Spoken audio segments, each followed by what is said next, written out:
दोस्तों, क्या आपने कभी सोचा है कि भारत और चाइना का अगर अब युद्ध होता है तो दोनों में से कौन जीतेगा? वैसे दोनों के पास बहुत बड़ी आर्मी है। चाइना के पास तो भारत से भी बड़ी आर्मी है।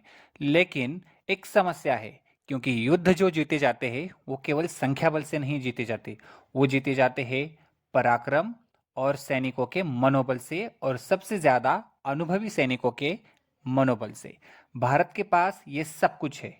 भारतीय सेना का मनोबल सबसे ऊंचा है, और भारतीय सेना के पास दूसरे देशों के साथ, दरअसल पाकिस्तान के साथ युद्ध खेलने का लंबा अनुभव है। चाइना के पास ऐसे दूसरे देशों के साथ युद्ध लड़ने का कोई अनुभव नहीं है।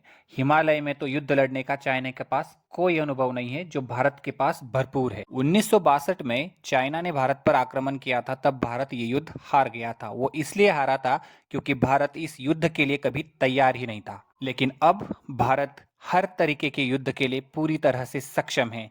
और ऐसे में अगर चाइना भारत पर आक्रमण करता है, भले ही चाइना की आर्मी भारत की आर्मी से बड़ी हो, लेकिन फिर भी जीतेगा भारत ही।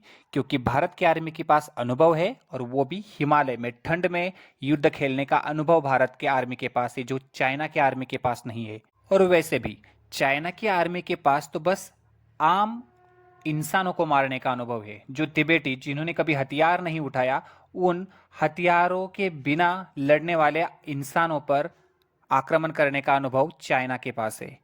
भारत के पास पाकिस्तान जैसे सबसे बड़े शत्रु को और घातक आतंकवादियों को मारने का भी अनुभव है। तो आप सोच सकते हैं कि कौन सा देश जीतेगा। जय हिंद।